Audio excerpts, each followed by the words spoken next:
우리는 현재 153 축복 전도 운동을 하면서 우리의 태신자들에게 우리가 무엇을 믿고 있는가, 무엇을 그들에게 전할 것인가, 이런 주제로 2주 전부터 사형리를 중심으로 해서 지금 말씀을 나누고 있습니다.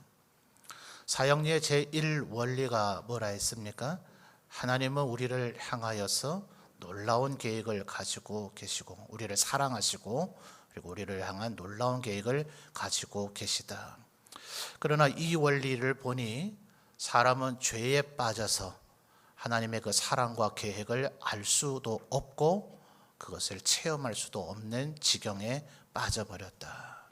그래서 오늘 우리가 나눌 3원리 세 번째 주제는 예수 그리스도입니다.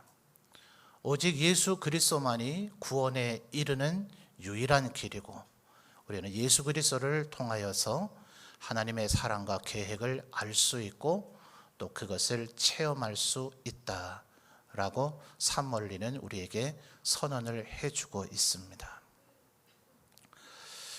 왜 꼭 기독교만인가? 우리들이 이제 이런 생각을 우리의 내면에서도 가질 수 있어요. 왜냐하면 요즘 종교들이 하도 싸움질을 해야 되니까 이제 서로 간에 상대방의 신앙, 상대방의 종교를 존중하자. 이 종교를 바꾸도록 유도하는 것을 개종행위라 그러죠. 개종시키려고 하는 그런 시도를 아예 하지 말자. 유교를 믿든 불교를 믿든 이슬람교를 믿든 기독교를 믿든 그냥 자기 좀 선택에 그냥 가만 좀 놔두라.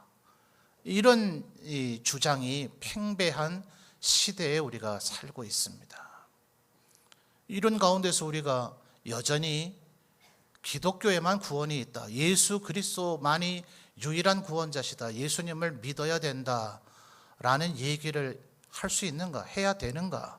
이게 정말 말이 맞는가? 이걸 먼저 우리 성도들이 정확히 이해를 해야 복음을 전하실 수가 있을 것 같아요. 그래서 먼저 우리 기독교가 뭐냐? 이걸 좀 우리가 알아야 될 필요가 있는데 신학자들은 이런 얘기를 합니다. 기독교는 참된 종교이다.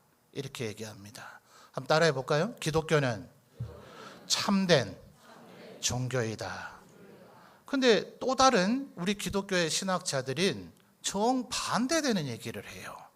기독교는 종교가 아니다. 이렇게 얘기합니다. 한번 따라해 볼까요? 기독교는 종교가 아니다. 이건 뭐 누구 말이 맞는 거예요? 어떤 쪽에서는 기독교는 참된 종교이다 라고 얘기하고 어떤 이들은 기독교는 종교가 아니다. 왜 이렇게 같은 우리 기독교인들 안에서 전혀 충돌되고 모순되는 것 같은 이런 두 가지의 견해가 있을까요? 그래서 좀 이게 종교가 무엇인지를 좀 알 필요가 있습니다. 종교라고 하는 우리 말의 한자전 의미는 주된 가르침이다. 이런 의미를 가지고 있습니다. 뭘 가르치느냐? 인간을 인간답게 살도록 만드는 가르침. 이런 의미를 종교라는 말이 포함하고 있어요. 말하자면 도덕과 윤리입니다. 인간이 인간답게 살아야 되잖아요. 짐승처럼 살면 안 되잖아요. 그죠? 뭐 남의 것 막 빼앗고 말이죠. 남을 때리거나 막 죽이고 남의 것 탐나는 대로 내 마음에 갖고 싶은 대로 막 탈취하고 빼앗고 이런다면 이게 짐승과 뭐가 달라요? 대표적인 게 우리 정서적으로 가장 이해되는 게 유교 아닙니까? 도덕, 윤리 그러면 그죠? 삼강, 오륜 뭐 이래가지고 임금과 신하는 각각의 도리가 있다. 임금의 임금 역할을 하고 또 신하는 그 임금 앞에 복종하는 것이 그게 인간의 도리다. 부부간에도 도리가 있다. 남편은 남편답게 하고 아내는 아내답게 해야 된다. 부모와 자식 간에도 도리가 있다. 부모는 부모답게, 자식은 자식답게 하는 것이 인간의 도리다. 이런 것들을 이야기하는 것이 종교라고 하는 거예요. 여러분 가끔 보면 이제 교회 간판을 달고 막 희한한 일들을 하는 사람들이 있죠. 그러니까 막 욕은 우리가 다 먹어요. 이 봐봐 이 기독교 봐봐 하여튼 하는 짓 봐봐 이렇게 얘기한단 말이에요. 만약 그런 이들이 있으면 여러분 한번 이렇게 말해주세요. 한번 따라합시다. 그것은 사이비 종교입니다. 뭐라고요? 예, 사이비 종교예요. 껍데기는 종교라고 하는 그 간판 혹은 껍데기를 갖고 있으나 사이비, 예? 긴 것 같지만 사실은 비란 말이에요. 비 아니란 말이에요. 기본적으로 우리 기독교만 하는 얘기가 아닙니다. 종교라고 하는 것들은 기본적으로 인간을 인간답게, 예를 들어서 자, 제가 목사니까 여러분 재산 다 팔아서 이번 주 중으로 저에게 다 계좌 제가 적어드릴 테니까 입금하십시오. 이러면 돼요, 안 돼요? 한 분은 그래도 할 줄 알았는데 이런 식으로 나오면 이거는 종교조차가 아예 아니란 말이에요. 사이비 종교. 이거는 이단보다도 더 저급한 거예요. 이건 종교가 아니에요. 예를 들어 이 진짜 뭐 예를 들기도 끔찍하고 아주 말도 안 되는 얘기지만 여성도들에게 다 저에게 오셔서 옷 벗고 하십시오. 저하고 동침하십시오. 이러면 돼요, 안 돼요? 이건 큰 소리로 말해야죠. 왜 이렇게 작게 말해요? 돌로 쳐 죽여야죠. 그러니는 이런 거는 종교도 아니고 이단도 아니라 사이비 종교. 이건 종교도 아니에요. 그런 걸 어떻게 종교라고 말할 수 있어요? 그러니까 이단들이 대부분 그렇게 하죠. 그러니까 엄밀히 말해야 돼요. 이단도 이단이 있고 이단조차도 아닌 사이비 종교. 이건 아예 종교가 아니다. 그건 인간의 탈을 쓰고 그런 일을 할 수가 없죠. 그런 것들은 빨리빨리 감옥에 가둬가지고 아예 종신적으로 사회와 격리를 시켜야 됩니다. 그래서 이 종교 가운데서도 사이비 종교는 이건 사실은 자기들은 종교라고 주장을 하고 종교 같아 보이는 모양새를 갖고 있지만 뭐라고요? 종교예요, 아니에요? 그 종교도 아니단 말이에요. 근데 가끔 보면 애매한 경계선상이 있죠. 예를 들면 옛날에 아주 고대의 종교들은 예를 들어 산속에 가보니까 거대한 진해가 있대요. 거기다 뭐 해요? 처녀 갖다 바치잖아요. 심청전 보면 나오죠. 이 뱃사람들이 뱃길을 안전하게 하기 위해서 용왕에다가 처녀를 돈 주고 사서 물에 빠뜨려 죽여 바쳐요. 종교예요, 아니에요? 남에게 해를 끼쳐서 자기의 유익을 도모하면 그것은 일견 종교적 껍데기를 가지고 있어서 예를 들어 무당이 푸닥거리 하듯이 예배 행위를 할 수 있어요. 뭐 예배를 하든 뭘 하든 간에 이 성경에도 나오고 있는 바알과 아세라, 몰록에게 자기의 자식을 산채로 불에 태워 죽이는 이런 행동들, 이 인간의 탈을 쓰고서는 도저히 할 수 있는 행동이 아니잖아요. 무슨 고상한 예수님의 가르침을 따르지 않는다 하더라도 인간의 본성이 자기가 난 자식을 산채로 불에 태워 죽인다. 이게 인간이 할 짓입니까? 완전 미쳐버렸거나 정신 미치광이가 아니고서는 할 수 없는 짓을 할 때 그 안에서 뭐 천국을 보장을 해주고 뭐 이렇게만 하면 네 자식만 바치면 네 자손 대대손손 먹고 살게 해주랴 무슨 고상한 말로 포장을 했다 하더라도 그건 종교예요, 아니에요? 그건 종교조차도 아니다.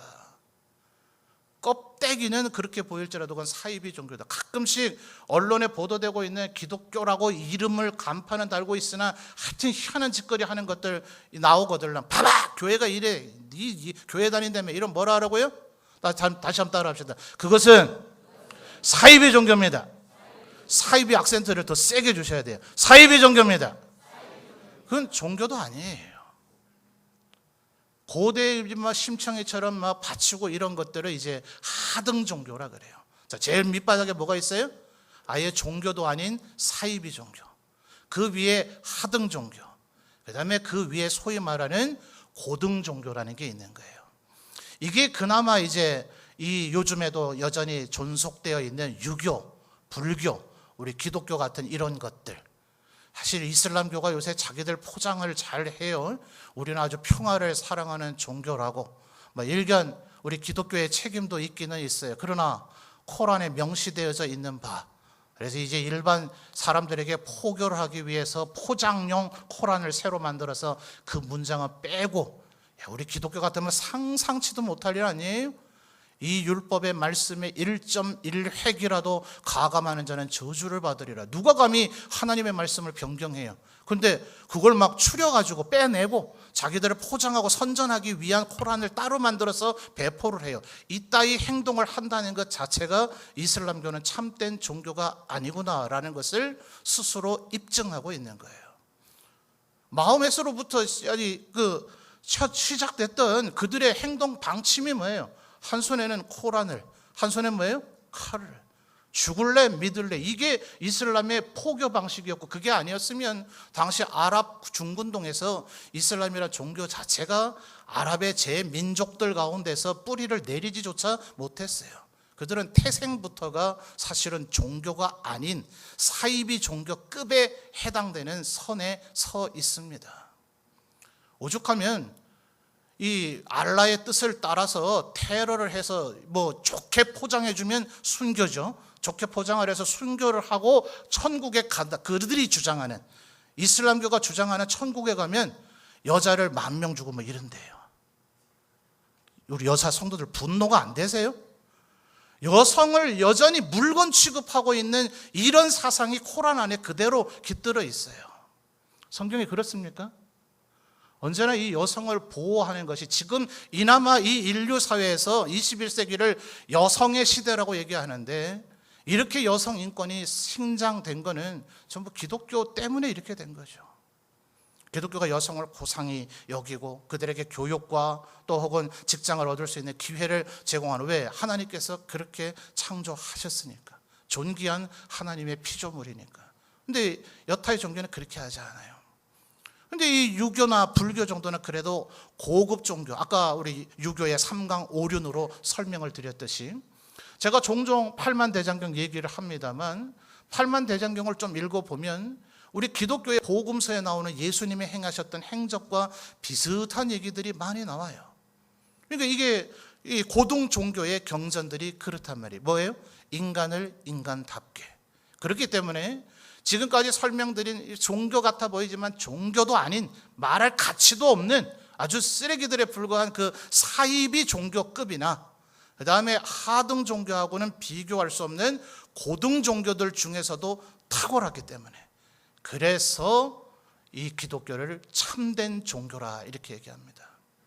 여타의 종교에는 없는 얘기를 하고 있어요. 예수님 뭐라고 얘기합니까? 원수를 사랑하라. 가장 두드러져 있는 것이 마태복음 5장에서부터 7장까지 나오는 산상복음이죠. 너희의 마음속에 만약 다른 이를 향해서 증오하고 미워하는 마음을 먹고 있으면, 이 마음밖에 안 먹었잖아요. 무슨 뭐 그에게 폭행을 한 것도 아니고 폭언을 한 것도 아니고 협박을 한 게 아닌데도 미워하는 마음만 먹었으면 이미 뭐 했다고요? 살인한 것이다. 누구를 보고 만약 음욕을 품고 있다면 이미 간음한 것이다. 여타의 종교는 이 수준의 얘기를 하고 있지 않습니다. 심지어 예수님 뭐라 그래요?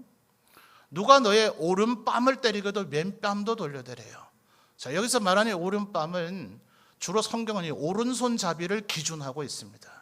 자, 여러분 한번 오른손을 들어서 누군가의 뺨을 때린다면 어느 쪽 뺨을 때려야 이기겠어요? 이렇게 쫙 하고선 누군가의 뺨을 때린다면 어느 쪽 뺨이에요? 왼쪽 뺨이잖아요. 근데 성경은 뭐라 그래요? 주로 오른손잡이를 기준으로 얘기하고 있는데, 누군가 너의 오른뺨을 때리거든. 그럼 어떻게 때려야 됩니까? 이렇게는 안 때리잖아요. 이렇게 때리려고 그러면 힘이 들어가질 않아요. 어떻게 때리는 거예요? 이렇게 그냥 툭 치는 거예요. 이거 강호동 같은 사람 오른뺨 이렇게 툭 쳤다가는 제가 어떻게 되겠어요? 10배, 100배로 보복을 당할 거 아니에요. 근데 왜 이렇게 오른뺨을 툭 칠까요? 상대방은 저에게 절대로 반항하거나 덤벼들 수가 없는, 내가 완전히 갖고 놀 수 있는 대상인 거예요. 요즘 현대적으로 말하면 가불의 관계이죠. 차라리 말입니다, 둘이 이렇게 해서 한판 싸워보자 이래가지고 내가 시큰 얻어맞아 지면은 아프고 쓰라리긴 하지만 그렇게 막 억울하고 분노가 치밀진 않아요. 근데 제가 어떤 이유든, 돈 때문이든 권력 때문이든 뭐 때문이든 간에 내 오른뺨을 이렇게 조롱하듯이 툭툭 치고 있는데도 나는 꼼짝 못하고 그걸 당해야 된다면, 인간이 그 내면에서 느끼는 증오와 그 분노는 상상을 초월합니다. 그러니까 지금 싸워서 지는 상황을 얘기하는 게 아니에요. 네가 지금 힘이 약하고 가진 게 없고 너무나 연약해서 너를 누군가 가지고 놀고 조롱하고 멸시하고 수치심을 준다 하더라도 뭐라고요? 그래도 왼쪽 뺨까지 돌려대라. 여러분, 오리를 가고자 하면 십리까지 가리. 이게 무슨 얘기예요? 당시에 로마 병정들은요, 우리 남자분들 군대 갔다 오면 다 알잖아요. 완전 무장하면 무거워요, 안 무거워요? 얼마나 무거워요. 그러니까 행군에서 가다 보면 적하고 만났을 때는 지쳐가지고 싸울 힘이 없는 거예요. 그것을 방지하기 위해서 꼭 필요한 칼과 창은 내가 들고, 내가 예를 들어 뭐 자야 될 담요, 천막 같은 거, 그다음에 내 음식 만들어 먹을 식기류들, 내 양식들, 그거는 지나가다 아무나 마음에 드는 힘 있는 사람 보면, 야, 너 이리 와. 너 이리 와서 이거 짊어지고 나를 따라와. 근데 로마 군병이 이걸 시키는데, 나 바빠요, 싫어요, 안 할래요 하면 그거 자체가 로마 제국에 대한 반역 행위로 간주돼서 그 자리에서 죽여도 할 말이 없어요. 가자고 그러면 가야 돼요. 이것도 얼마나 억울하겠냐고요. 안 그래도 지금 로마 제국이 와서 지배를 하면서 핍박하고 학대하는 것 때문에 그냥 증오심이 반란을 일으키고 싶어 한다는데 나보고 짐지고 따라오래요. 지금 문제가 되고 있는 우리 한국과 일본의 옛 역사 가운데 징용이 꼭 이런 거죠. 우리 한국 사람들을 불러내다가 자기들 전쟁하는 데에 무기 만들고 군복 만들고 자기들 하라는 거 만들라고 강제로 보내가 제대로 먹이고 입히지도 않고 죽이고 월급도 주지 않은, 그게 징용의 문제 핵심 아니에요? 그런 일을 로마 군인들이 했단 말이에요. 오리를 가고자 하면 뭐 하라고요? 십리도 가래요. 이게 하나님의 가르침이에요. 여타의 종교의 경전에 이런 얘기 나와요, 안 나와요? 안 나와요. 자, 다시 앞에 잘 보십시오. 제일 밑에 아예 말할 가치도 없는 게 뭐예요? 사이비 종교. 우리의 재산을 침탈하고 우리의 순결을 침탈하는 그런 말도 안 되는 짓거리 하는 인간들이, 이건 종교도 아니. 그 다음 단계가 뭐예요? 하등 종교. 그 위에가 그나마 조금 종교라고 우리가 봐줄 만한 유교, 불교 같은 고등 종교. 그 위에 더 고상한, 인간 사회에서는 도저히 구현할 수 없는, 상상조차 할 수 없는 도덕과 윤리의 차원을 넘어선 가치를 얘기하고 있기 때문에 기독교를 가리켜서 참된 종교다, 이렇게 얘기하는 겁니다. 아멘입니까? 맞죠? 여타의 그 어떤 어느 시대 어느 사회에서 있었던 소위 종교적 샤머니즘이든 애니미즘이든 뭐든 토테미즘이든 무엇이든 간에, 무당이든 뭐든 간에 이 기독교의 하나님의 말씀에서 담고 있는 이런 고상한 진리와 가치를 담고 있는 종교는 이 세상에 존재하지 않아요. 그래서 기독교는 참된 종교를 하는 거예요. 그런데 또 일각에서는 왜 기독교는 종교가 아니다 그럴까요?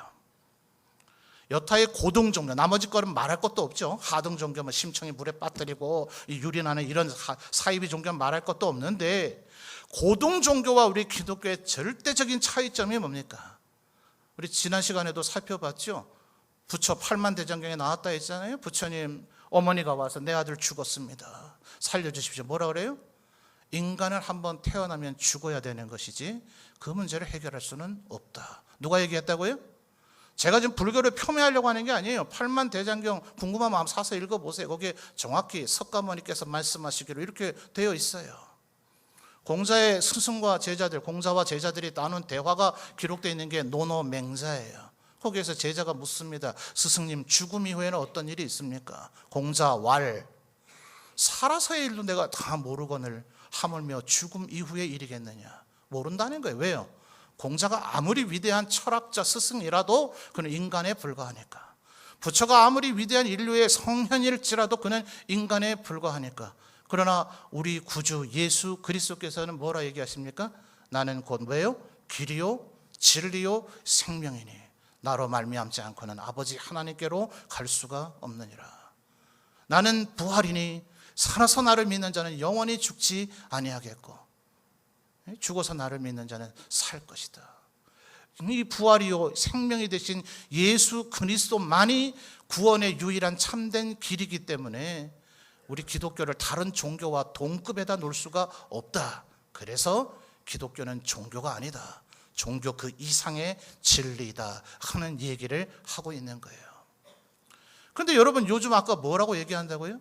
제발 좀 남이 뭘 믿든 간에 좀 건드리지 마라, 이런 걸 가리켜서 그들이 하는 주장의 근거를 어려운 말로 종교다원주의라고 얘기합니다. 자, 이 알고는 계셔야 돼요. 한번 따라합시다. 종교다원주의.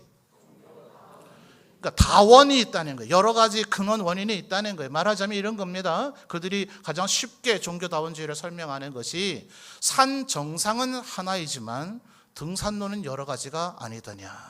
그렇죠? 돈달산 올라가려면 등산로가 여러 군데 있죠? 매봉산 올라가려도 등산로가 여러 군데 있죠. 그러니까 말하자면 이런 겁니다. 유교를 믿든 불교를 믿든 이슬람교를 믿든 기독교를 믿든 결국은 해탈, 낙원, 구원, 천국에 이를 것이 아니더냐, 이렇게 얘기하는 거예요. 굉장히 그럴듯해 보이죠. 방금 말씀드렸잖아요. 만약 불교를 믿어서 정말 우리의 죽음의 문제를 해결할 수 있다면 그래도 되죠. 유교의 가르침을 따라서 정말 자활, 공자활 맨날 이거 그냥 하고 열심히 제사 드리면 우리의 죽음의 문제가 해결이 된다면 그거 믿어도 되죠. 유교 믿고 불교 믿어서 5부 능선, 6부 능선, 7부 능선, 산 중턱까지는 올 수 있을려는지는 모르지만 마지막에 이 죽음의 문제를 해결할 수 있는 길은 거기에 없기 때문에 우리는 지금 이 시대에도 유일한 구원자는 오직 예수 그리스도밖에 없다고 주장할 수밖에 없는 겁니다. 근데 문제는 뭐냐? 사실은 이게 우리 기독교인들이 문제를 다 일으켰다 해도 과언이 아니에요. 오늘날의 소위 차별금지법이라고 보통 이름 지어지곤 하죠. 뭐 하자는 거예요? 어르신들, 노인네들 차별하지 마라. 아이들 함부로 차별하지 마라. 여성 차별하지 마라. 혼혈인들, 외국인들 차별하지 마라. 또 장애인들 차별하지 마라. 어디에 하나님이 그렇게 하라 하셨어요? 지금까지 하나님의 말씀대로만 우리 기독교인들부터 잘 지켜왔으면 이런 법을 만들자는 얘기를 아예 안 했을 텐데. 여러분, 종교의 자유라고 하는 얘기들을 흔히 하잖아요. 그 출발이 어딘지 압니까? 그 기독교가 주창해낸 얘기입니다. 종교 개혁을 하면서 유럽에서 로마 캐톨릭과 우리 신교 간에 무려 루터의 1517년 비텐베르그 성당에 이 교황을 향한 95개조를 붙인 거로부터 우리 장로교회, 칼빈이 기독교 강요를 저술하고 나서 스코틀랜드와 잉글랜드의 기독교 지도자들이 우리가 받들고 있는 웨스트민스터 신앙 고백서를 만들어내기까지 1640년대에 이르기까지 무려 150년간 유럽 전체가 한 차례 30년간의 대격전 전쟁들이 일어나게 되고 그 다음에 또다시 오늘날의 독일이 이루어지게 되는 소위 당시에는 신성 로마 제국이라고 불려지던 그곳을 중심으로 해서 소위 30년 전쟁이 일어납니다. 유럽의 사람들이 떼죽음을 당한 일이 유럽의 역사에 한 3번 정도 있어요. 패스트가 창궐했을 때, 종교개혁으로 한 유럽 대륙의 전쟁이 일어났을 때, 그리고 1, 2차 세계대전이 일어났을 때, 그때의 버금가는 수준으로 기독교인들이 죽었어요. 우리가 로마 캐톨릭을 마귀의 자식이라 하며 죽였고 로마 캐톨릭이 우리 개신교도들을 마귀의 자식이라 하면서 죽였어요. 그러니까 그것 때문에 사실은 미국이란 나라가 생긴 거 아니에요? 청교도들부터 시작해서 유럽에 있다가는 내가 맞아 죽을지 모르니 차라리 종교의 자유를 찾아서 이 대서양을 건너가자. 그래서 미국으로 간 거 아니에요. 그래서 미 헌법의 기초에 나오는 표현이 바로 오늘날 소위 종교의 자유를 만들게 된 거예요. 이미 유럽에서 낭트 칙령, 베스트팔렌 조약 등에 의해서 로마 캐톨릭을 믿던 개신교를 믿던 서로 더 이상 적대하거나 죽이거나 핍박하지 말라라는 것이 각 나라 군주들에 의해서 선포가 되어지고 국제 조약에 의해서 이제는 그게 범죄 행위로까지 됐지만 여전히 암암리에는 그러고 있단 말이에요. 그래서 미국으로 넘어온 그 청교도들과 신앙의 자유를 찾아온 이들이 구교를 믿던 신교를 믿던 더 이상 이제 국가 권력이, 귀족이, 왕들이, 제후들이 자기와 종교가 다르다는 이유 때문에 누구라도 죽이지 못하게 하자. 이게 웨스트민스터 신앙 고백서 33장 가운데 국가와 교회라고 하는 섹션 가운데서도 나오는 거예요. 뭐 때문에요? 우리 기독교인들이 서로를 죽였기 때문에. 여러분, 우리 생각에서는 로마 캐톨릭 교도들만이 우리 개신교들을 그렇게 죽였을 것 같죠?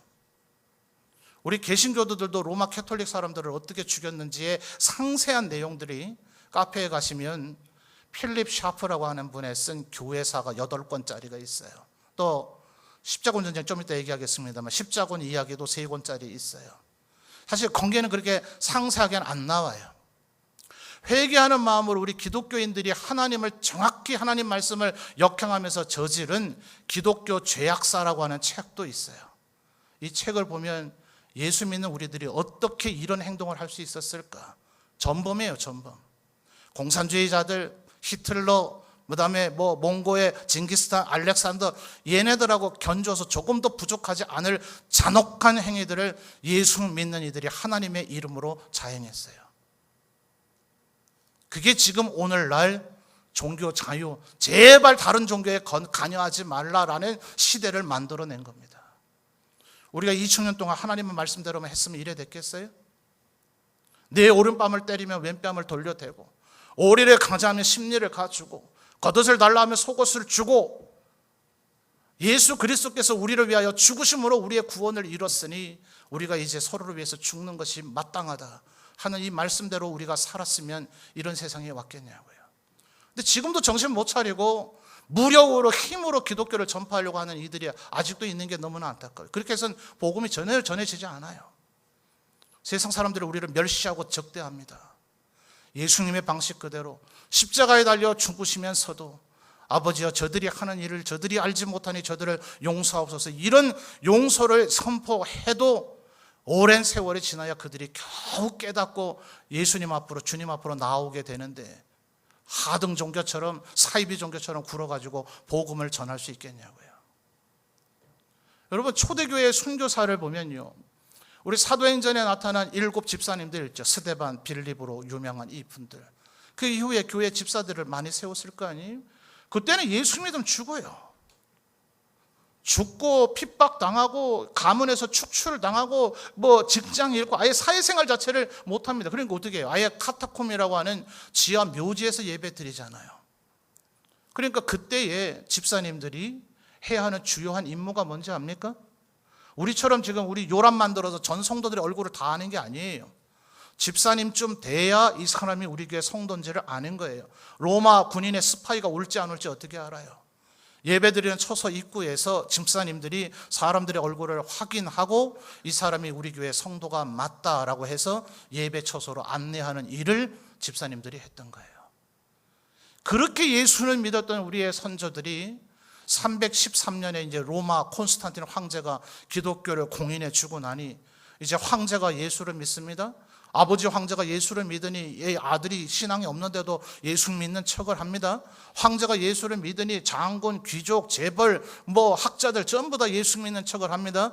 그러니까 하나님에 대한 신앙은 전혀 없고 성경의 메시지는 전혀 모르는 이들이 나는 기독교인입네 하니까 그네들이 십자군 전쟁을 일으켜서 이슬람을 학살을 한 거예요. 그러니까 지금 여러분, 우리는 동양에 살고 있으니까 이게 별로 피부에 와닿지 않지만 지금도 인류 역사의 모든 문제의 골간에는 이 기독교와 이슬람교의 전쟁이라고 해도 과언이 아닙니다.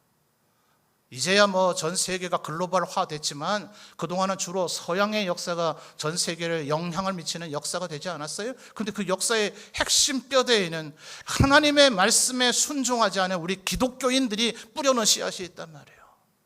지금도 이 차별금지법이라는 걸 만든 거는 우리 예수 믿는 우리들이 먼저 여성을 더 존중하고, 지금도 보세요.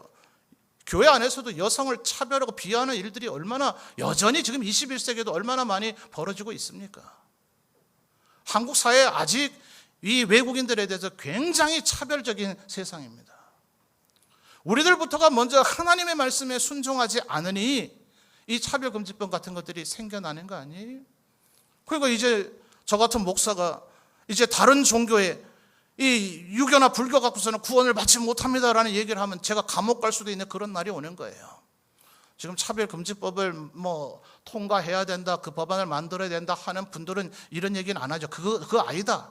거기까지는 안 할 거다. 지금 그 불쌍하고 가련한 이들의 차별받는 것을 막고자 하는 데 취지가 있다라고 하지만 세계의 다른 나라에서 만들고 나서는 이 법의 시행 세칙이 점점 그렇게 강화되어져 간단 말이에요. 우리는 지금 선조들 못지않게 복음을 전하기가 굉장히 어려운 세상에 살고 있는 것은 마귀의 역사 때문이기도 하지만 일정 부분은 우리의 선조들과 우리들이 하나님의 말씀에 순종 못한 것이 씨앗이 되고 열매가 돼서 지금 되돌아오고 있다는 사실도 우리가 간과하지 말아야 됩니다. 그리고 어떻게 해야 돼요, 여러분? 다시 한번 말씀드리지만 유교나 불교를 믿어서 그들이 죽음의 문제를 해결할 수 있다면, 다시 영원한 생명을 얻을 수 있는 길이 거기에 있다면 그들이 유교믿든 불교믿든 우리 그냥 둬도 되겠죠. 그런데 아무리 도덕 성인 군사가 된다 하더라도 죽음의 문제는 해결할 길이 없어요. 오직 예수 그리스도만이, 유일한 구원자 예수님만이 우리 인간의 죽음의 문제를 해결해 줄 수 있기 때문에 우리 그들에게 예수 믿고 구원받아야 된다고 전할 수밖에 없는 겁니다. 근데 다시 한번 말씀드리지만 우리가 아주 과격한 성격을 가지고 살고 막 험한 말을 막 하고 남들과 막 그저 이 상식적인 기초 질서도 지키지 않고 주차하다가 싸움이나 하고 막 이러면 살면서 예수 믿으라 그러면 그들이 우리의 말을 귀담아 듣지 않아요. 뭐라 그래요? 너나 잘 믿어, 너나. 우리의 선조들이 했던 그 오류를 우리가 또 범하면 안 되는 겁니다. 여전히 예수 그리스도만이 유일한 구원자라는 것을 전해야 되되, 그래서 베드로전서 3장 15절 한번 가봅시다. 베드로전서 3장 15절 한번 펴봅시다.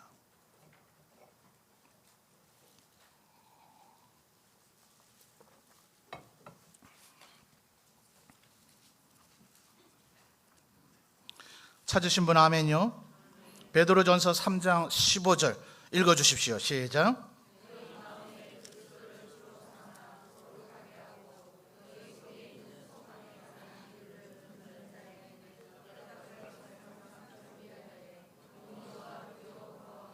아멘. 자, 너희 마음에 그리스도를 주로 삼아. 그 다음 뭐예요? 거룩해져야 된단 말이에요. 우리의 삶이 먼저 거룩해져야 된단 말이에요. 그리고 남을 향해서 늘 끊임없이 희생하고 용서하고 관용을 보이는 모습으로 살아야 된단 말이에요. 그러면 세상 사람들이 희한하거든요. 신기하거든요. 거기에 누구에게도 그런 모습을 보지 못했거든요. 그리고 우리에게 묻는 거예요. 당신 왜 이렇게 바보같이 살아? 당신 바보야? 생각이 없어? 왜 다른 사람들은 남의 거 뺏지 못해 한다는데 당신은 그렇게 희생하고 바보같이 멍청이같이 살아? 라고 우리에게 묻거들랑, 너희 속에 있는 소망에 관한 이유를 묻거들랑 대답할 말을 늘 준비하란 말이에요. 예수 그리스도께서 날 대신해서 죽으셔서 죽어 마땅한 나를 되살려내셨기 때문에 나는 덤으로 얻은 인생인지라 주님을 향한 사랑을 보답하는 마음으로 이렇게 산다. 내가 이렇게 사는 이유는 바보이고 쪼다이 살아가 아니라, 내가 힘이 없고 권력이 없고 능력이 없어서가 멍청해서가 아니라, 나를 살린 예수 그리스도께서 너희도 너희 십자가를 지고 나를 따르라고 말씀하셨기 때문에 내가 이렇게 산다라고 말할 것을 늘 준비하란 말이에요. 그런데 우리가 하나님 말씀대로 순종부터 안 하고 살면 누가 우리에게 그걸 묻겠냔 말이에요. 우리들이 먼저 하나님의 말씀에, 그래서 다시 한번 말씀드리지만 지금 우리는 153 축복 전도 운동을 통해서 뭐 대단한 교회 부흥을 이루자, 예수 안 믿는 사람을 한 분이라도 데려다 이 자리에 앉게 하자. 아니요, 그거는 부산물이에요. 부산물. 이 자리에 있는 우리들이 내가 정말 지금 제대로 예수를 믿고 있는가? 나는 누군가에게 내 믿음과 내 복음을 전할 수 있는 준비가 되어져 있는가? 나는 이 질그릇이지만 내 안에 보배가 과연 담겨져 있는가? 내가 예수 그리스도의 그 복음을 전하면 사람들이 나에게서 나타나는 그리스도의 향기를 보고 나도 예수 믿고 구원받고 싶다고 말할 수 있는가? 우리 스스로를 점검하는 각성의 기간이 돼야 된단 말이에요. 끊임없이 이 사실을 도전하시는 우리 성도들이 되시기를 바랍니다. 여러분, 근데 왜 유일한 구원자 예수님이어야 됩니까? 한 군데만 더 찾아보죠. 로마서 가봅시다. 로마서 5장 7절 가보죠.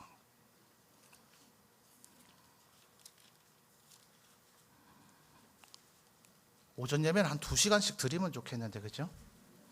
로마서 5장 7절. 곧 마칠 겁니다. 너무 두려워 마십시오. 찾으신 분 아멘요. 로마서 5장 7절 읽겠습니다. 시작.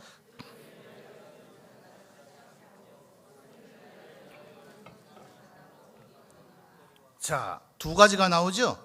의인을 위하여 죽는 자가 쉬워요, 어려워요? 쉽지 않대요. 어렵대. 그런 사람 없대요. 의인이, 근데 그 뒤에는 선인이 나오죠. 의인과 선인 차이 뭘까요? 의인 의로워요. 대단합니다. 아주 잘 삽니다. 근데 왠지 얄밉고 밥맛 없어요. 그런 사람에서 누가 죽어주겠냐고요. 니 잘났다. 야, 니 대단하네. 이렇게는 말할지라도 그를 위해서 죽어주지 않죠. 근데 그 다음에 나오는 선인은 그런 정도가 아니에요. 의인의 차원을 넘어서서 야, 진짜 존경스럽다. 어떻게 저렇게 살 수 있으랴. 근데 그런 사람을 위해서 죽어줘요, 안 죽어줘요? 안 죽어져요. 그런 사람을 위해서라도 죽는 자가 어쩌다 혹 있을지는 모르지만 흔하지 않단 말이에요. 누가 남을 위해서 죽어줍니까? 가정에 불화를 일으키는 것 같아 죄송합니다만 오늘 집에 가서 배우자한테 한번 물어보세요. 날 대신에 죽을 수 있는가? 제가 대표로 대답하죠. 싫습니다. 요새 아내가 저를 얼마나 핍박하는지 저도 안 죽을랍니다. 절대로 남을 위해서 죽지 않아요. 그런 이가 있을지 모르지만 최소한 뭐 돼야 돼요? 의인의 차원을 넘어선 선인 수준은 돼야 죽어준단 말이에요. 근데 6절 보세요. 6절. 우리가 아직 뭐예요? 6절이에요. 6절. 우리가 아직 뭐예요? 연약할 때에. 8절요. 우리가 아직 뭐예요? 죄인 되었을 때에. 10절요. 곧 우리가 뭐 됐을 때요? 원수 되었을 때에. 우리가 아직 연약하고 우리가 아직 죄인이고 우리가 아직 하나님에게 원수처럼 굴고 있는데도 불구하고 의인을 위해서 죽는 자도 없고 선인을 위해서 죽는 자가 어쩌다 혹 있을런지 모르겠는데 우리가 주님 앞에 이렇게 배은망덕하게 굴었는데도 불구하고 예수 그리스도께서 우리를 위하여 죽으심으로 내가 널 사랑한다 하는 것을 증명하셨단 말이에요. 그러므로 예수 그리스도가 우리의 유일한 구원자인 줄 믿습니다. 여러분, 제가 여러분 대신해서 좀 죽으면 안 될까요? 저도 좀 그렇게 좀 해보면 안 될까요? 해봤자입니다. 아무런 효능이 없습니다. 지난주에 우리 살펴봤죠. 의인은 없나니 하나도 없다. 하나님의 죄의 규정대로 하면 우리의 마음의 생각이나 입술의 말까지도 죄인데 이런 죄의 규정대로 하면 하루에도 수없이 죄를 짓고 우리들 산다. 근데 만약 이런 죄의 규정대로라도 하루에 딱 3번만 죄를 짓는 자가 있다면 그래서 어떤 사람이라고요? 이야, 성인 군자다. 법 없이도 살 사람이다 우리가 말하겠지만 이 사람도 1년이 지나면 몇 번이요? 1000번이 넘고요. 50년 살면 몇 번이요? 5만 번이 넘는 죄를 짓는다. 이런 사람을 어찌 의인이라 말할 수 있겠는가? 그런데 말입니다. 모든 죄의 처벌을 그렇게 규정하고 있지는 않으나 율법을 보면 어지간한 죄에 대한 대가는 죽음입니다. 5만 번에서 많이 줄여볼게요. 제 죄에 대한 처벌은 100번은 죽어야 돼요. 인간이 그럴 재주가 있냐고요. 한번 죽고 나면 끝인걸요. 제가 아무리 여러분을 위해서 제 아내를 위해서 제가 마음을 고쳐먹고 아내가 오늘 저녁에 또 저를 가만 안 둘 거 아니에요? 그래서 여보 내가 당신을 위해서 죽을게 이렇게 얘기하고 제가 실행에 옮긴다 하더라도 하나님 보실 때 뭐라 그래요? 그건 조성경에게 아무런 혜택이 없다. 너는 원래 죽었어야 돼. 너는 100번 죽어야 되는데 이제 한 번 죽었다. 너 이제 99번 어떡할래? 이렇게 말씀하시게 된단 말이에요. 그러므로 죄 없는 누군가가 있어야 돼요. 그런데 지난 시간들을 통해서 우리가 살펴봤듯이 아담에게서 이제 태어난 가인과 아벨 셋 포함한 모든 인류는 이제 하나님의 모양과 형상을 따라 만들어지지 않았죠. 누구를 형상을 따라 지어졌어요? 이제는 타락했고 죄인이 된 아담의 모양과 형상을 따라 탄생되었으므로 우리 모두에게 기본적으로 뭐가 있어요? 원죄가 있잖아요. 만약 예수님이 요셉과 마리아의 사이에서 태어났다면 예수님이 아무리 거룩하고 의롭게 사셨다 하더라도 원죄가 있잖아요. 그러므로 이사야 7장 4절에 보라 처녀가 잉태하여 아들을 낳으리니 창세기 3장 15절 여인의 후손과 뱀의 후손이 원수가 되리니 아담의 후손으로 태어나지 않은 죄가 없으신 원죄조차도 없으신 예수 그리스도가 탄생함으로 말미암아 그의 죽으심이 죽어야 할 아무런 이유가 없는 원죄조차도 없는 그의 죽음이 우리 모두를 살리는 능력이 됐단 말이에요. 우리들 가운데 그 누구가 남을 대신해서 죽을지라도 그런 사람도 없겠지만 죽을지라도 그저 자기의 죄를 때문에 죽을 것뿐이지 남에게 아무런 효력을 미칠 수 없으나 1점 죄 하나도 없으신 예수 그리스도께서 우리를 대신해서 죽으심으로 그리고는 그 스스로 그 죽음을 깨뜨리시고 부활하심으로 부활의 첫 열매가 되셔서 우리에게 영생 구원을 주실 수 있는 이가 되셨다. 예수 그리스도 외에 이런 일을 행하신 이가 있다면 제가 더 이상 설교하지 않겠습니다. 더 이상 여러분에게 복음을 전하지 않겠습니다. 그러나 오직 예수 그리스도 우리의 구세주 우리를 창조하시고 우리 대신 죽으신 하나님 그분 외에 우리에게 구원의 길이 없기 때문에 우리는 이 구원을 선포하고 전해야 될 줄 믿습니다. 그러나 다시 한번 말씀드리지만 우리가 만약 죄악 가운데 있다면 뭐 노력한들 우리도 여전히 죄가 있겠으나 남들보다 더 흉악한 죄로 얼룩져 있다면 우리가 전하는 복음이 전혀 그 누구에게도 효력이 있지 않을 것이다.